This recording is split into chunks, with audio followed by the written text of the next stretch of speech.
नमस्कार साथियों, मेरे YouTube चैनल राज टीचर्स न्यूज़ पे आपका हार्दिक स्वागत है। दोस्तों, आज के इस वीडियो में अपन जानने वाले हैं कि साला दर्पण के माध्यम से जो स्कॉलरशिप के लिए अप्लाई करते हैं, जैसे pre matric scholarship, post matric scholarship या अदर स्कॉलरशिप है, उनके लिए अपन को साला दर्पण पर पूर्व तैयारी किस प्रकार करनी है। तो दोस्तों, इसके लिए 3 स्टेप होते हैं पूर्व तैयारी के लिए। उसके बाद में स्कॉलरशिप का फॉर्म भरा जाएगा तो किसी तरह की कोई प्रॉब्लम नहीं आएगी।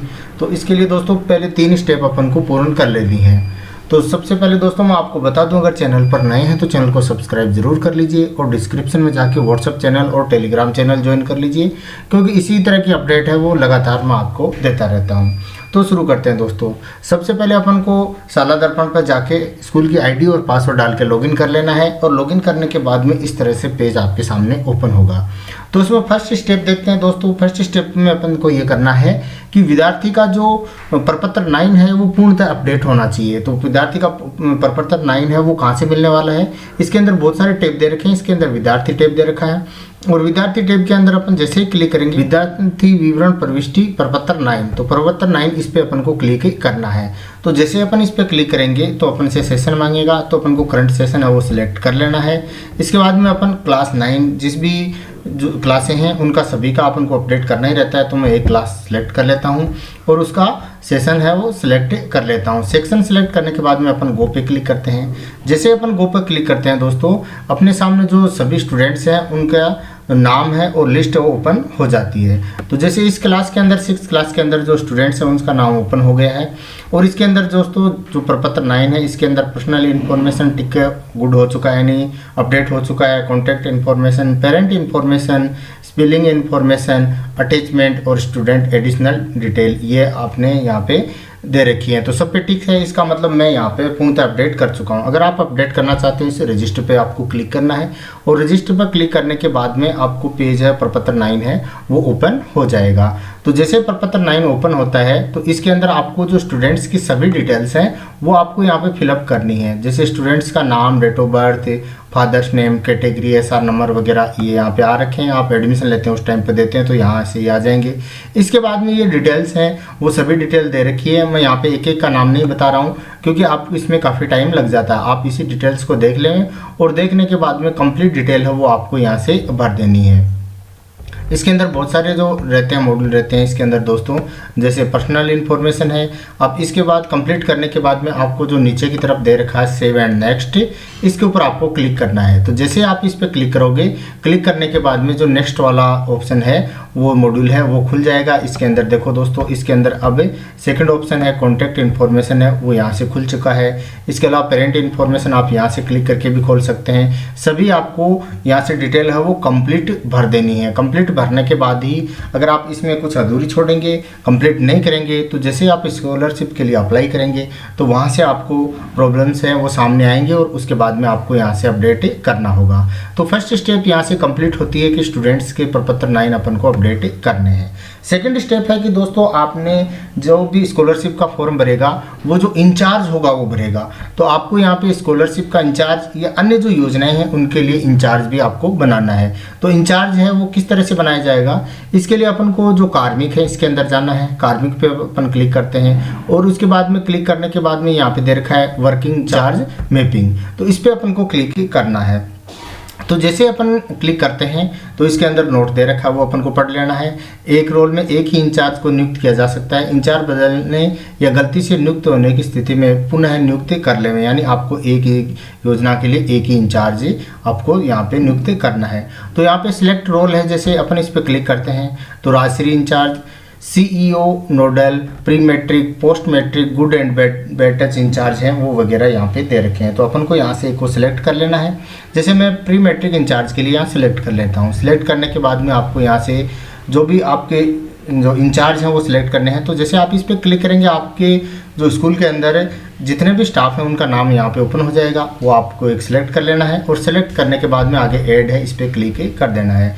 तो इस तरह से आपके जितने भी जो योजनाएं हैं, इसमें 5 योजनाएं दे रखी हैं इसके अंदर, तो 5 योजनाओं का आप इंचार्ज है वो अलग अलग बना सकते हैं। तो आपको यहाँ से इसको बना लेना है।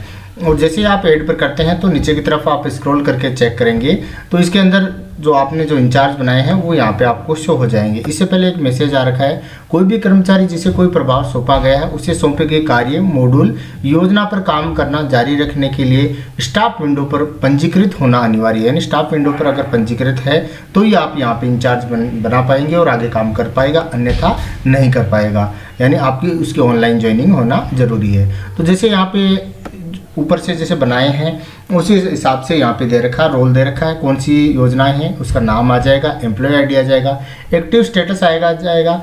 जैसे आपने उसको जस्ट बनाया है तो यहाँ से एक्टिव दिखेगा, आपने उसको हटा दिया है, डीएक्टिव कर दिया है तो यहाँ से डीएक्टिव नज़र आएगा। तो इस तरह से आप दोस्तों यहाँ पे इंचार्ज की मैपिंग है वो ज़रूर कर लें, अन्यथा यहाँ से अप्लाई नहीं कर पाएंगे। इसके बाद में अपन को देखना है थर्ड स्टेप। थर्ड स्टेप में क्या है दोस्तों, जो योजनाएं हैं उनके लिए जो जो चीज़ें की आवश्यकता होती है वो विशेष तौर से अपडेट होना जरूरी है। तो इसके लिए अपन को विद्यार्थी टैब में जाना है और विद्यार्थी टैब में जाने के बाद में इसके अंदर जो लास्ट ऑप्शन दे रखा है, लाभकारी योजनाओं के लिए अनिवार्य छात्र सूचना, ये सूचनाएं आपको यहाँ से भरना जरूरी है। जब तक आप ये सूचना यहाँ से नहीं भरोगे तब तक फॉर्म है वो अप्लाई नहीं हो पाएगा। तो मैं इस पर क्लिक ही कर देता हूँ। जैसे मैं इस पर क्लिक करता हूँ तो क्लिक करने के बाद में इस तरह से पेज अपने सामने ओपन होता है। नोट दे रखा है, यहाँ दी गई सभी सूचनाएं किसी भी प्रकार की स्कीम में उपयोग में ली जाएंगी। विद्यालय आवश्यक डॉक्यूमेंट लेकर वेरीफाई करके ही ये सूचना अपडेट करें। यानी आप ये सूचनाएं अपडेट कर रहे हैं तो आपके पास उसके प्रूफ होना चाहिए, डॉक्यूमेंट होना चाहिए, उस आधार पर ही आप इसको अपडेट करें। तो इसके अंदर सेशन है वो ऑटो सेलेक्ट आ जाएगा।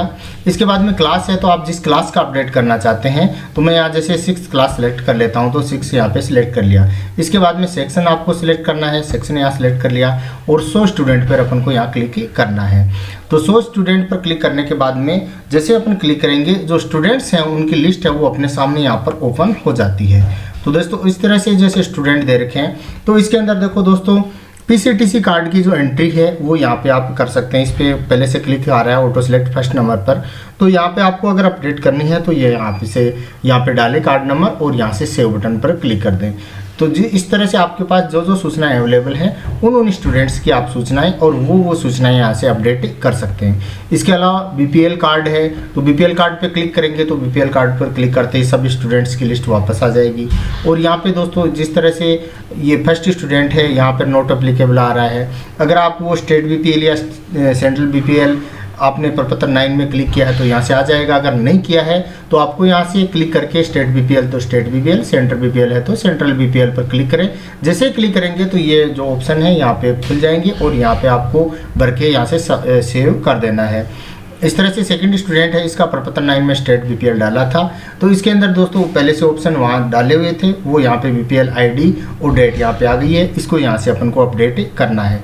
तो इस तरह से आप प्रत्येक स्टूडेंट जिस स्टूडेंट की जो जो सूचनाएं हैं वो यहाँ से अपडेट जरूर कर देंगे। फैमिली एनुअल इनकम है तो फैमिली एनुअल इनकम है तो इस पर भी आपको यहाँ पे क्लिक करना है और क्लिक करने के बाद में यहाँ पे स्टूडेंट्स हैं उनको अपडेट कर देना है। जिनकी नहीं डाल रखी है उनको डाल के अपडेट कर देना है। जब तक आप अपडेट नहीं करोगे तब तक स्कॉलरशिप फॉर्म में वो वहाँ पे रेड क्रॉस बोलेगा और वहाँ से अप्लाई नहीं हो पाएगा। तो यहाँ से अपन को सभी स्टूडेंट्स हैं, जैसे इस स्टूडेंट की इनकम यहाँ पे डाल रखी थी प्रपत्र 9 में, यहाँ शो हो गई है।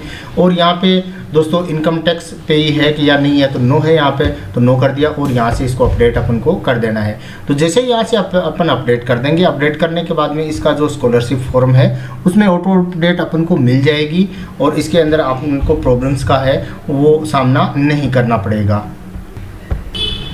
इसके बाद में नेक्स्ट ऑप्शन दे रखा है दोस्तों ईडब्ल्यूएस कार्ड।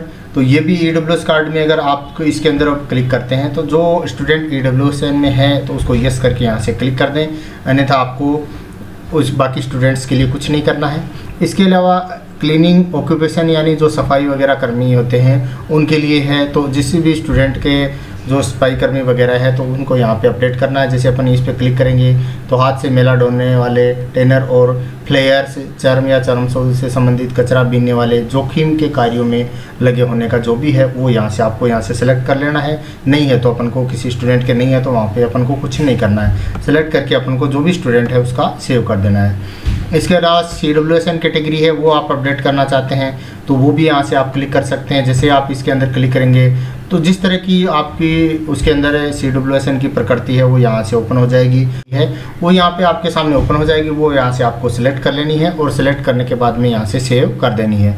OBC या EBC कैटेगरी है तो वो भी आपको यहाँ से सेलेक्ट करना है। और इसके अलावा एक्स सर्विसमैन कैटेगरी है तो एक्स सर्विसमैन का जो भी है उस पर आप क्लिक करेंगे, जो भी स्टूडेंट है उस पर नाम पे क्लिक करना है और इसके अंदर जो 2 ऑप्शन दे रखे हैं जो भी उस पर लागू है वो अपन को यहाँ पे सिलेक्ट कर लेना है।